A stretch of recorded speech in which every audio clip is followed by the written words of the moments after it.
So we are continuing on with the history of the churches, and we're in the Apostolic age, and we're going to pick up where we left off last week.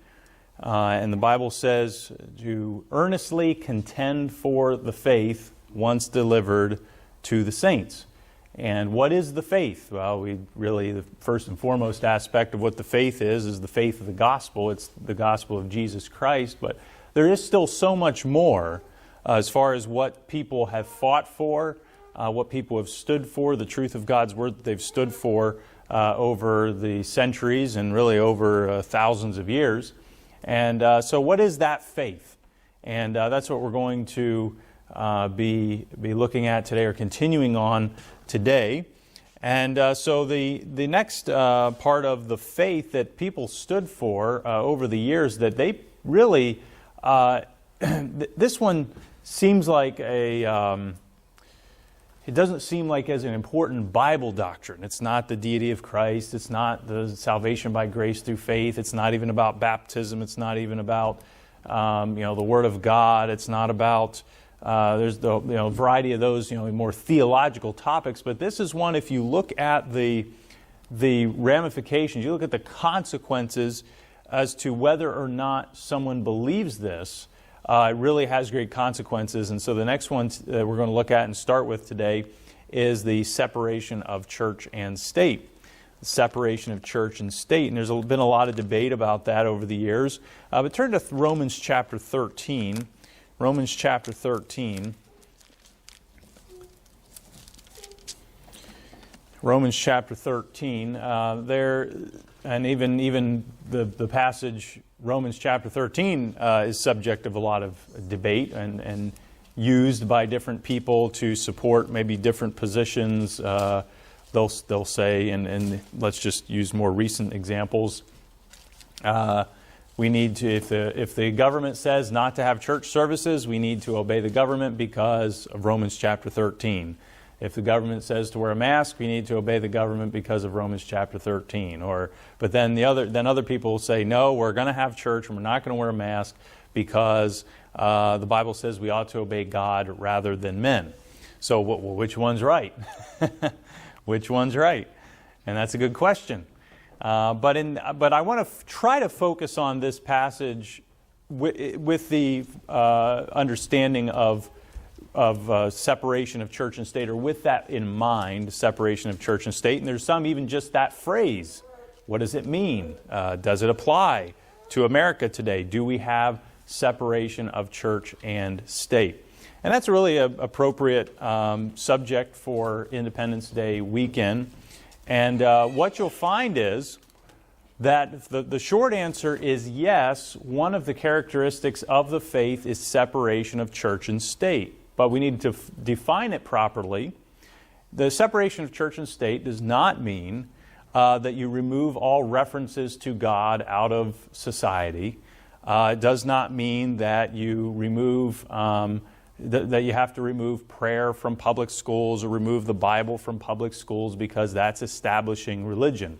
Now, I was going to read more of this later, but I do have a copy of a portion of the Declaration of Independence. Now, this is how we can tell that the founders, and of course, separation of church and state, the wording is not in the Constitution, but the principles of separation of church and state are in the First Amendment, because the government is not to establish a religion or prohibit the free exercise. That is the key of what separation of church and state means.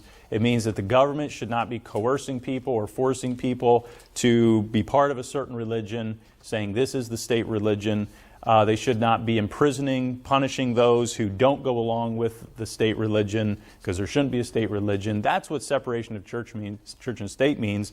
It does not mean we just have to purge all references to God and the Bible out of the public, because the founders, when they wrote the Declaration of Independence, they referenced the Creator and they referenced God, and they recognized that the purpose of government was for the preservation of those God-given rights.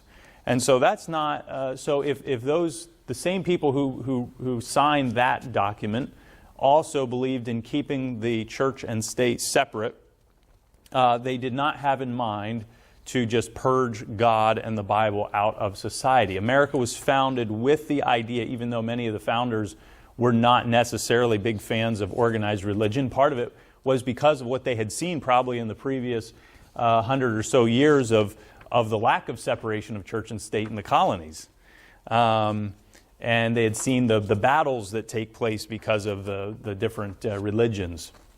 And so some of them were not real too keen on organized religion to begin with, but at the same time there was still a recognition of a deity, there was still recognition of a creator, and there was still recognition, if I'll just read these, we hold these truths to be self-evident, that all men are created equal, that they are endowed by their Creator with certain inalienable rights.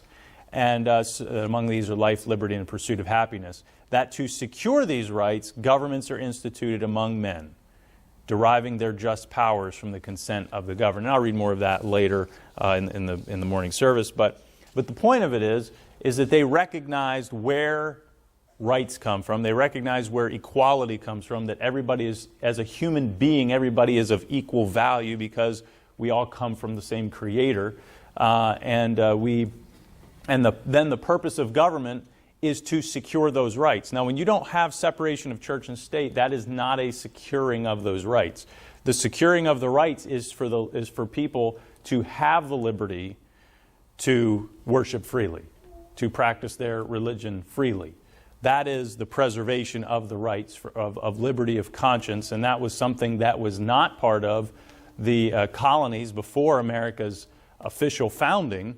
That was not a typical part of the colonies, other than Rhode Island, for one example. So I'll actually give a couple more examples of that in the morning message. It's kind of not intentional that these combine on this particular day, but it is what it is. And so, what is the purpose of government? See, this is where Romans 13, we need to look at Romans 13 in its whole context, because what people will say when they reference Romans 13, they will just look at verses 1 and 2. It says, "Let every soul be subject unto the higher powers, for there is no power but of God. The powers that be are ordained of God." So first of all, government is an ordained institution. It is a God-ordained institution. And so government in and of itself is not inherently bad. It's a matter of what is the structure of government. What does government look like that makes the difference? "Whosoever therefore resisteth the power, resisteth the ordinance of God, and they that resist shall receive to themselves damnation." And so we see that and this is what people will usually quote, well, we need to just do whatever the government says because we are to not resist the power. We should not resist the ordinance of God.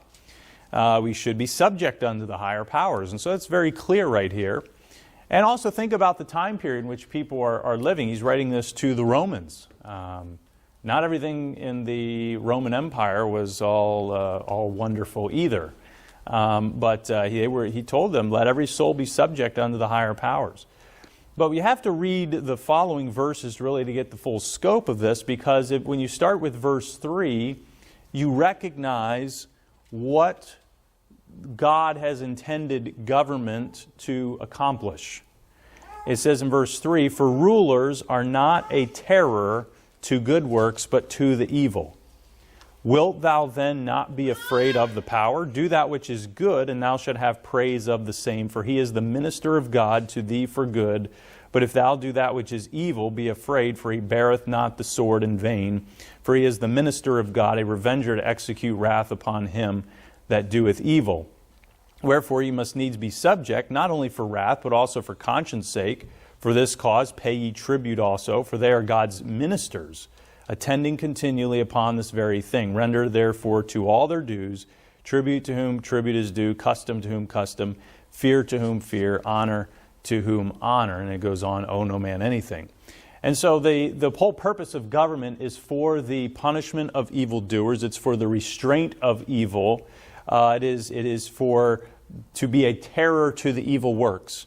And I think one of the reasons why there's such there's a lot of turmoil about this in certain people's lives, like how much do we obey the government and how much do we don't, how much do we not? Because we are seeing more and more examples of a twisting or a perversion of the purpose of government, where it appears that those who are the evildoers are getting fewer and fewer consequences, and then those who are just going about their lives trying to do good are the ones who are having the most trouble. And that seems to be where some are wondering, well, when is enough enough? What do I have to obey and what do I not have to obey?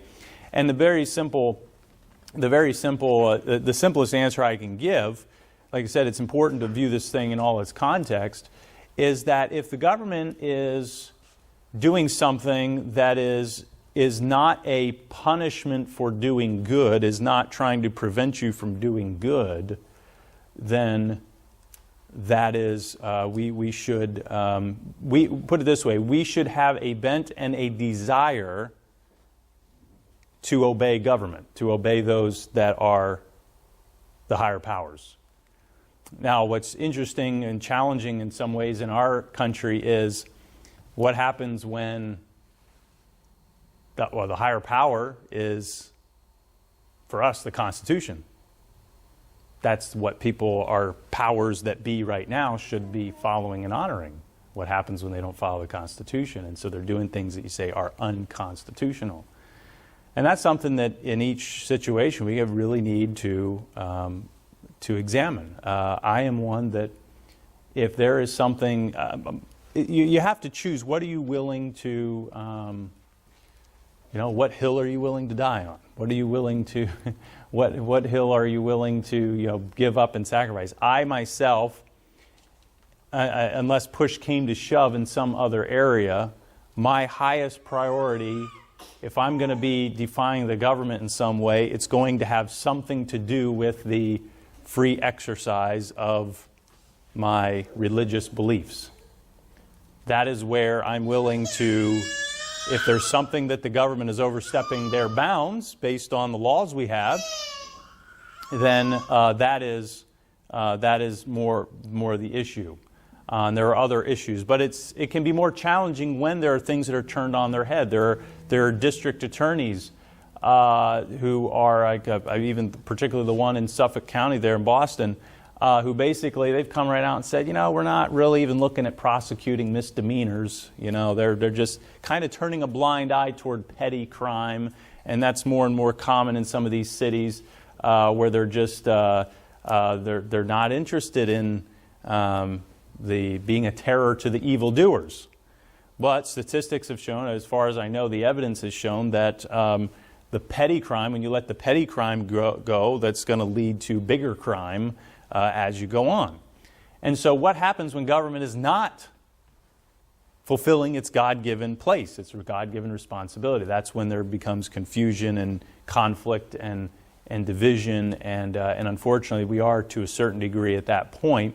But the thing is, don't think that just because it's done that way in one place, one city, one county, means that that's the way it is all across America. We still have a lot of differences on the local levels. But the point is, I want to get back to the separation of church and state, that if a government is establishing a religion, and there are people who are trying to, as long as they're not breaking any criminal laws, civil laws, those types of things. I'm not saying it's just a free-for-all. You can just do what you want in the name of religion and not have any consequences for it. Obviously, we hopefully would agree that murder is wrong no matter what. Theft and all those things. Doesn't matter if you do it in the name of religion. That your religious freedom does not give you a license to steal and to kill and to treat other people unjustly. But the point of government is be a terror to the evil workers, to the evil works, not to the good works. So if a government is favoring one religion over another and they are suppressing the exercise of religion, they're no longer being a terror to the evil works, they're being a terror to the good works. And that is where the separation of church and state is so important, because government should not be wading into that, except for the preservation of the rights. Now let me give you an example. Here in the U.S., there are business owners who have gotten in trouble by states and by the human rights commissions for saying, because of my religious beliefs, I will not bake a cake, or I will not photograph a wedding, or I will not host a wedding for particular couples, same-sex couples, because of my religious beliefs. And what are they to do? Are they to just obey the government? The government says, no, you can't discriminate based on that. You have to, and you have to do it. What are they to do? And in that regard, a person would be well within their bounds, I believe, well within their rights, God-given responsibilities to say, no, I don't care if the government says this. I'm going to do what God says. I'm going to exercise my religious convictions. I'm not going to have a part in something that is a violation of my religious beliefs. And so when the government turns around and then persecutes someone and they prosecute someone or try to find someone, and that's usually the way it's done. It's usually trying to destroy them financially, not so much with jail time, so to speak. It's just huge fines and lawsuits and all those things that the people bring. That's how they try to destroy them, is destroy them financially. That is now becoming the government is now becoming a terror to the good works.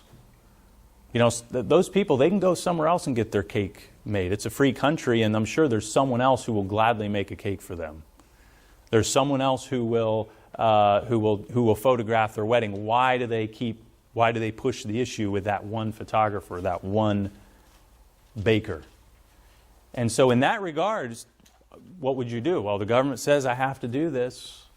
Now, if someone in their conscience, they decide, all right, I'm just going to do this. I might not agree with it, but I'm going to do it. Well, in their conscience, they could do that. But a person would be well within their God-given rights to say, this isn't anything against you personally, but my religious convictions would prevent me from having a part. And the other aspect is, some of these bakers, one baker in particular that was a higher profile case, it wasn't that he wasn't willing to do business with them. He just said, I can't make a custom-made cake for you. You can buy a cake from me, but I am not custom making a cake for you that would be a violation of my religious beliefs based on your marriage and basically who you are in your marriage. But you can buy a cake from me. I'm not going to send you out the door just because of who you're marrying. But I just personally am not going to use my creative hand to do something that would be a violation of my conscience, my religious liberty. And I believe biblically that is not an unbiblical stand to take. That is a biblical stand to take and one of exercising of liberty. And if they want another custom-made cake, just go somewhere else. Don't get so offended by it. Just go somewhere else. But we don't live in that culture anymore. We do live in a culture where let's destroy businesses and people who don't do what we want. And that's a sad and dangerous thing for our society. And so that separation of church and state is a very, very important thing, and it should be respected. And when you look around, it should be practiced. It should be it was one of the major tenets. It was a fundamental tenet of why our country was founded in the first place, the way it was there were people who came for religious liberty. Unfortunately, those even who came for religious liberty did not extend that to others, and so thankfully then we got the Constitution, the First Amendment, but we didn't initially have separation of church and state before the Declaration of Independence, before the Constitution.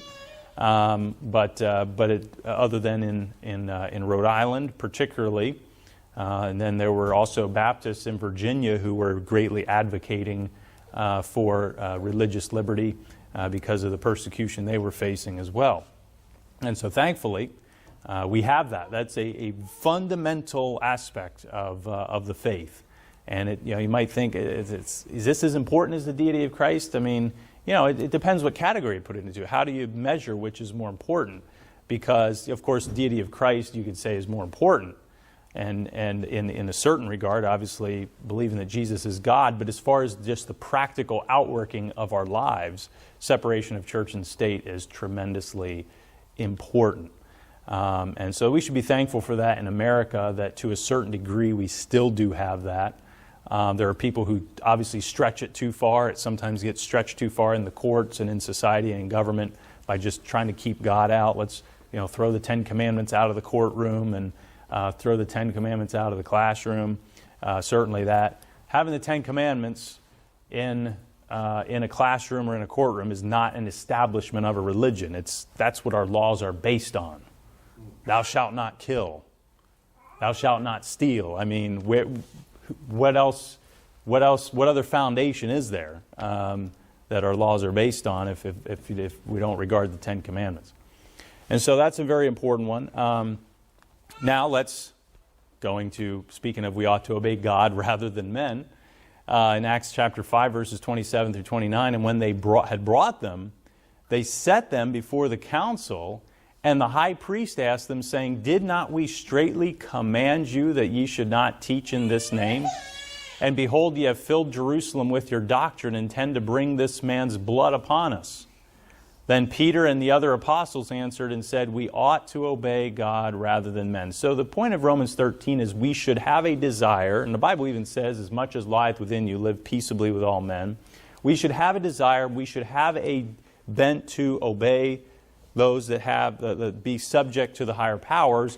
But when they do something that is a complete contradiction, and when they're trying to push us to do something or prevent us from doing something that is a complete contradiction to God's Word, that's when we say we ought to obey God rather than men. And so that's why during this time of coronavirus, there were some certainly unprecedented things, at least in a long time, some completely unprecedented in our country. And there are different responses for churches, and how do they go about church services? How do they go about, do they meet in person? How many people do you allow in there? What do you follow for government guidelines? And why do you follow if you choose to follow? Or why do you not follow if you choose to not follow? And I heard there was at least one pastor I'd heard of that said, we are choosing. Basically, here's what we are not doing this because the government says, basically just saying, well, because the government says this, we're automatically going to do it. We are simply choosing to follow the guidelines by our own choices. In other words, we recognize if we want to meet, as far as we have a God-given right, if we want to meet, we can meet. Or if we want to do whatever, fill in the blank regarding the church services. But we are choosing to follow the guidelines. But it's our choice. And that was one of the perspectives that was encouraged by, there was a Christian Christian law firm that defends churches and Christians and ministries. And basically they came right out and said, look, it's your choice. Constitutionally speaking, legally speaking, it's your choice what to do. You just need to be aware there could be legal consequences to it. So rightfully, you do have the choice, but just be prepared. If you do something that is against the government guidelines, then you may have to face some consequences for that. And so there are a lot of ways in which pastors and churches. But Peter said, the other apostles said, we ought to obey God rather than men. What were they trying to do? They were trying to prevent the preaching of the gospel. Trying to prevent the preaching of the gospel. And I think there'd be a lot of Christians, would be pretty, there would be less disagreement about if the government just said you can't preach the gospel at all. I would hope there'd be less disagreement, although there might be some out there that, we'll figure out some other way to get the gospel. We'll preach the gospel without preaching the gospel. We'll just kind of slip it in there. No, they just came right out and preached. They just came right out and taught the people. And when they were told, we've straitly commanded you. And so you see there's that, what appears to be a contradiction, but it's not a contradiction when you look at each in their proper context and understanding what the purpose of government is, understanding we should want to, desire to have the right spirit toward the higher powers, not having a rebellious spirit. And even if you conscientiously object to a guideline or a particular law and you decide, I'm not going to follow this law, it needs to be not with a spirit of rebellion. It needs to be, you better have a good reason for it, a good conscience-based, biblically based reason for why you are not following that. So, but no matter what, we should not have the spirit of a rebel rouser, and that is not the spirit of meekness, the spirit of love, and the spirit of submission. We should have the spirit of submission, be subject to the higher powers, but at the same time, when the rubber hits the road, we ought to obey God rather than men. Going on to the next one is very important also here on this 4th of July weekend, is liberty of conscience. Liberty of conscience. And I wish I would have brought along the letter from, a portion of the letter from George Washington to a Hebrew congregation in Newport, Rhode Island, that he had visited, this Hebrew congregation, and he was honored by them. And so in response to that honor, he wrote a letter back to them, and he was reiterating the importance of liberty of conscience and toleration. And it was a great statement, a great letter. I did not print that for today. But liberty of conscience.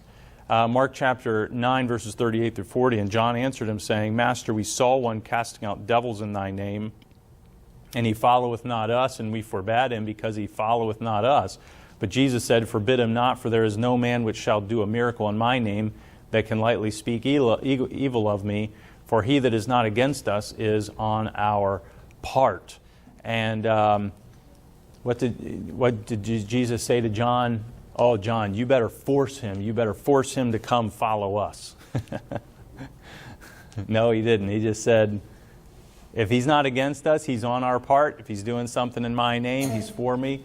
There may be, and that's important for today, because there are people who love the Lord. They are saved. They believe the gospel. They preach Jesus, but they might be part of a different kind of church or various things.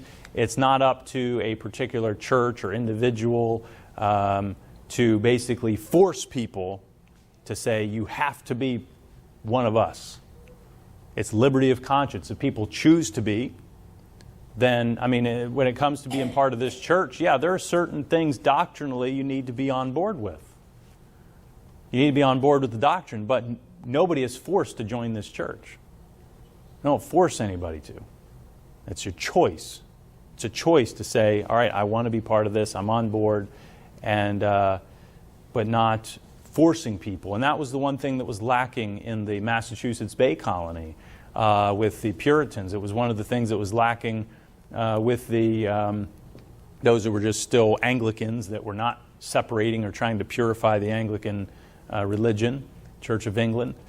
That was the same with historically with Catholicism, and so there's a lot of aspects where there was not the belief in liberty of conscience. And once again, we'll get into that just at the beginning. I'll give you some examples in the morning message that highlight that very well. But Jesus was, telling him, he says, don't forbid him, don't try to force him to do what you think he should do, and that's something that should be still respected, and something that should be remembered in our country. And even for those that aren't Christians, should understand, be taught about the liberty of conscience, the principle of the liberty of conscience in this country, of how it was founded, because there are people who have lost their jobs because of something they posted on social media. There was nothing necessarily wrong. It's just what's happening is there are people who are purposely targeting companies. If there's an employee of that company who does something that is considered, oh, that's terrible, they've said something, they're taking the wrong position on an area, and they'll pressure that company. The mob will come after that company virtually, not physically usually, but they'll contact that company. They'll Twitter, contact them on Twitter, and then, well, what's a company supposed to do? Bad publicity means bad business, and so what do? And there are times where people end up losing their jobs, and that is the opposite of liberty of conscience. And so we're seeing examples of just how bad it is when you have people and a nation that is not honoring, respecting liberty of conscience. That's a tremendous principle. Now let's go to Luke chapter 9. Luke chapter 9, we'll probably finish up with this here. So you can tell, we didn't even make it that far this morning, but some important topics here, some important characteristics of the faith. Luke chapter 9, verse 51. Luke 9 and verse 51, and it came to pass, when the time was come that he should be received up, he steadfastly set his face to go to Jerusalem. And he sent messengers before his face, and they went and entered into a village of the Samaritans to make ready for him. And they did not receive him, because his face was as though he would go to Jerusalem. And when his disciples James and John saw this, they said, Lord, wilt thou that we command fire to come down from heaven and consume them, even as Elias did? But he turned and rebuked them and said, Ye know not what manner of spirit ye are of, for the Son of Man is not come to destroy men's lives, but to save them. And they went to another village. In the world history, there are religions that have thought that their God wanted them to go and conquer and just wipe out and kill a bunch of people in the name of their religion.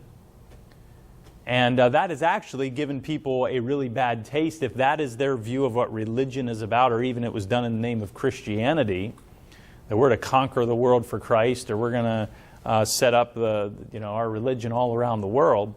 That is something that gives a bad name to Christianity, to the cause of Christ, when that is the case. And he said, "You know what manner of spirit you're of." So did Jesus want them to wipe out those who opposed him? No, he didn't. He said, "I came to save men's lives, not to destroy them." And so I'm not going to do this. That's not the right spirit. And so even if there are people who want nothing to do with Christianity, want nothing to do with Christ or the Bible, we should have the attitude that Jesus had. Jesus wanted to save men's lives, not destroy them. And that is one of the very important aspects of the faith. And then one more passage, 1 Corinthians chapter 5. 1 Corinthians chapter 5. 1 Corinthians chapter 5, and I'm just going to try to briefly summarize this. This was one of the clearest biblical examples of what we call church discipline, of having to deal with a person who's living in sin in the church. And a man he was a member of that church, he was part of that church, he was committing fornication. And so let's just go down through to in verse 9. Actually, let's look at verse 7. He says, "Purge out therefore the old leaven, that ye may be a new lump." And so Paul's telling him, you need to deal with this sin in the church. You need to deal with this sinful individual. You need to purge him from the church if he's not willing to repent, if he's not willing to get right. And so this shows the distinction between who's in the church, who's out of the church, that there is a realm of authority of those who are part of that church and in that church, but those who are out of the church, that aren't part of that church, the church doesn't have jurisdiction over them. So let's read this here in verse 9. "I wrote unto you in an epistle," I almost said email, I wrote unto you in an email, "not to company with fornicators." That's just what came to mind. I didn't get enough sleep either, so I was already tired yesterday, so I didn't get a full, but I wrote unto you in an epistle, not to company with fornicators, yet not altogether with the fornicators of this world, or with the covetous, or extortioners, or with idolaters, for then must ye needs go out of the world. But now I have written unto you not to keep company, if any man that is called a brother be a fornicator, or covetous, or an idolater, or a railer, or a drunkard, or an extortioner, with such an one know not to eat. For what have I to do to judge them also that are without? Do not ye judge them that are within. But them that are without God judgeth, therefore put away from among yourselves that wicked person. And so once again, here we see a principle of liberty of conscience. When a person joins a church, they are then officially within the jurisdictional realm of that church leadership.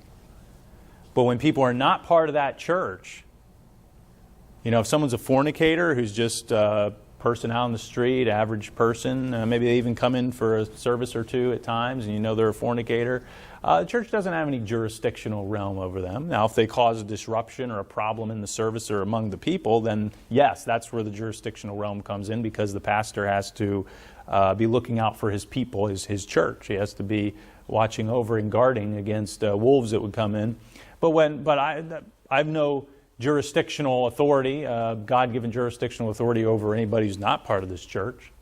And that's part of liberty of conscience. If people want to attend a different church, if they want to believe different things, we might strongly disagree. I might strongly disagree with them, but I can't force them.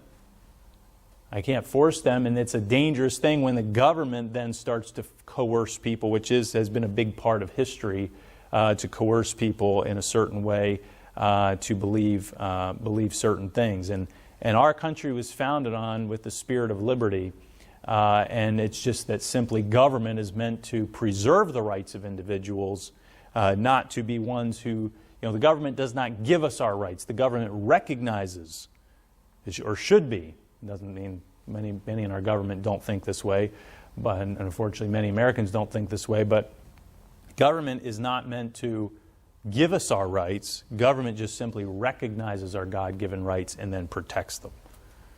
And that's so crucial for the future of our country, because America, even with America's flaws and America's problems, has had over the 244 years since the Declaration of Independence was signed. America's had its problems, had its flaws. There have been things that have gotten better, maybe some things that have gotten worse. There are a number of just different issues to face in America. But America still stands out as a beacon of liberty. Why do people want to come here for freedom? Why did people from former Soviet satellite nations want to come here? Because they wanted to come where they were free. And I am grieved when some of those that came from more oppressive regimes and different countries where they did not experience as much freedom look at what's happening in America and they say, look, this is some of the similar stuff I saw in my home country. Now that grieves me when I hear that. It grieves me when someone comes out and says that boy, this is more like what you'd see in, you name the country, more like what the Soviet Union would have been like, or and certainly as America, we're not anywhere near the extremes of the Soviet Union. But some of those key principles, some of that shifting of the way of thinking and the way of operation, should be cause for concern. But liberty of conscience should be upheld. Liberty of conscience should be respected and honored, both on a governmental level and then also just on a church level, on a Christian level, that we recognize that powerful principle. And so we're going to stop right there. We made it through another whopping 2 characteristics of the faith. But hey, I'm not in a hurry with this series. It's going to take a while, but it's a very important series. I think very helpful series, and it's possible this series might take long enough that Jesus will come back before then. But if that's the case, then that's fine, as long as we're ready to meet Him. So. Anyway, it's a good series. I'm excited about continuing on through this. Very, very important and interesting, good stuff in my opinion.